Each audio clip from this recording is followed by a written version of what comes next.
رات کی تاریکی میں جلتے ہوئے مندروں کی روشنی آسمان تک بلند ہو رہی تھی۔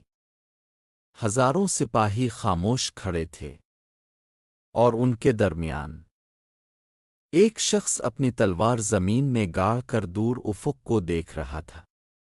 وہ صرف ایک فاتح نہیں تھا، وہ ایک ایسا سلطان تھا جس کا نام سن کر ہندوستان کے راجے کانپ اٹھتے تھے۔ لیکن سوال یہ ہے، کیا محمود غزنوی صرف دولت اور فتوحات کے لیے لڑتا تھا؟ اس کے دل میں اسلام کی سربلندی کا ایک اور جذبہ بھی موجود تھا۔ یہ وہ داستان ہے ایک غلام کے بیٹے کی، جو دنیا کے طاقتور ترین اسلامی حکمرانوں میں شامل ہوا۔ یہ ہے اسلام کے عظیم سلطان محمود غزنوی کی کہانی۔ 10ویں صدی کا زمانہ تھا۔ مسلم دنیا مختلف سلطنتوں میں تقسیم تھی۔ مشرق میں نئی طاقتیں ابھر رہی تھیں، اور انہی طاقتوں میں ایک نام تیزی سے بلند ہو رہا تھا، غزنی، آج کا افغانستان۔ مگر اس وقت یہ اسلامی دنیا کا ایک عظیم عسکری مرکز بن چکا تھا۔ یہیں سے الفابیرا، ایک نوجوان جس نے نہ صرف اپنی سلطنت کو وسعت دی، بلکہ اسلامی تاریخ میں اپنا نام ہمیشہ کے لیے لکھ دیا۔ محمود غزنوی، سلطان سپہ سالار منتظم، اور ایک ایسا حکمران جس کے بارے میں آج بھی تاریخ دان بحث کرتے ہیں۔ 971 عیسوی غزنی میں ایک بچے کی پیدائش ہوئی۔ نام رکھا گیا محمود۔ اس کے والد تھے ایک سابق غلام، جو اپنی بہادری کے باعث غزنی کا حکمران بن چکا تھا۔ محمود نے بچپن ہی سے جنگ، سیاست اور اسلامی تعلیمات کے ماحول میں آنکھ کھولی۔ کہا جاتا ہے کہ وہ قرآن سے گہری محبت رکھتے تھے، علماء کی صحبت پسند کرتے تھے، اور کم عمری میں ہی جنگی حکمت عملی سیکھ چکے تھے۔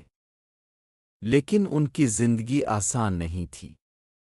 سلطنت کے اندر سازشیں تھیں، سرحدوں پر دشمن تھے، اور اقتدار کے لیے خون بہانے والے لوگ ہر طرف موجود تھے۔ جب کا انتقال ہوا تو تخت کے لیے تنازع کھڑا ہو گیا۔ محمود کے بھائی اسماعیل نے حکومت سنبھال لی، لیکن محمود خاموش نہ رہے۔ انہوں نے اپنی فوج جمع کی، اور ایک فیصلہ کن جنگ کے بعد غزنی کا اقتدار حاصل کر لیا۔ یہی وہ لمحہ تھا جہاں سے ایک نئے دور کا آغاز ہوا۔ سلطان محمود صرف ایک حکمران نہیں تھے، وہ توسیع پسند بھی تھے۔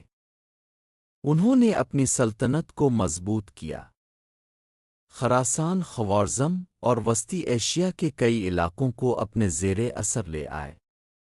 مگر تاریخ میں ان کا سب سے مشہور پہلو تھا ہندوستان کی مہمات۔ اس وقت برصغیر میں مختلف راجاؤں کی حکومتیں تھیں۔ کئی علاقے سیاسی انتشار کا شکار تھے، اور بعض مقامات پر طاقتور مندروں میں بے پناہ دولت جمع تھی۔ 1001 عیسوی سلطان محمود نے پہلی بڑی مہم کا آغاز کیا۔ ان کا مقابلہ تھا راجا جے پال سے۔ جنگ انتہائی خوفناک تھی، ہزاروں سپاہی مارے گئے، اور آخرکار جے پال شکست کھا گیا۔ یہ فتح صرف عسکری کامیابی نہیں تھی، بلکہ اس نے پورے خطے کو ہلا کر رکھ دیا۔ اب ہندوستان کے حکمران جان چکے تھے، غزنی سے آنے والا یہ سلطان معمولی انسان نہیں۔ سلطان محمود نے اگلے برسوں میں متعدد مہمات چلائیں۔ تاریخ دان اکثر 17 حملوں کا ذکر کرتے ہیں، مگر ہر جنگ آسان نہیں تھی۔ لمبے سفر، شدید گرمی، پانی کی کمی، بغاوتیں اور دشمن کے مضبوط قلعے، لیکن سلطان کی فوج آگے بڑھتی رہی۔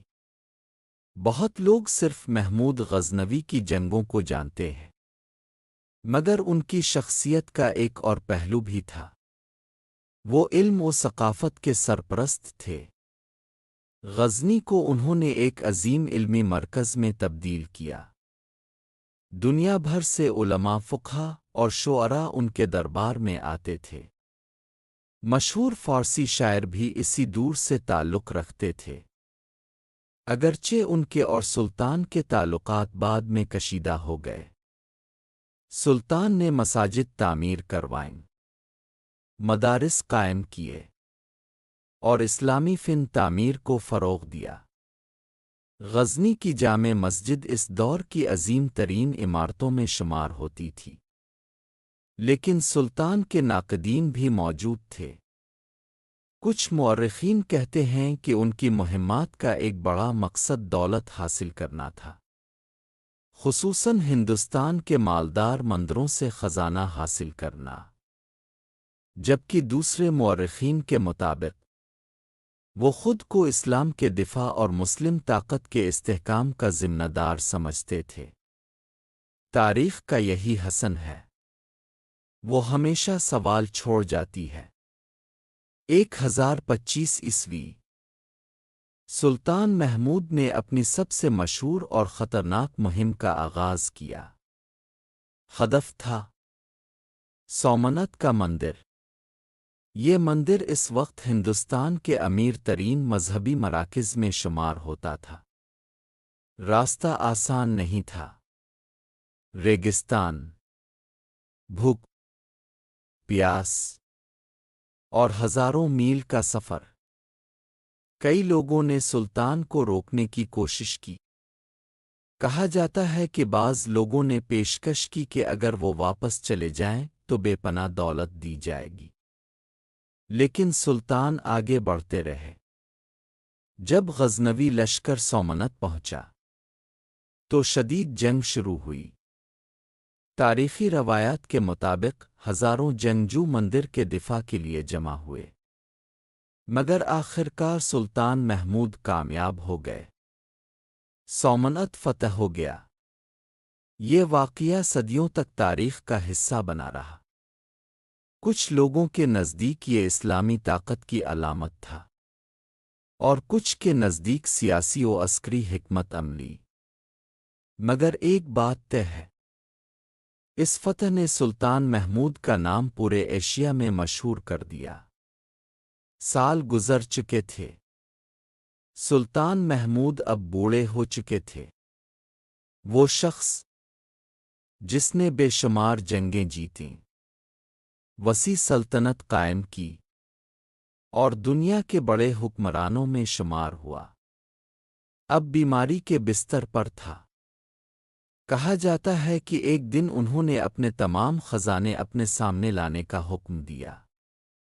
سونا، چاندی، جواہرات، وہ دولت جس کے لیے دنیا لڑتی ہے۔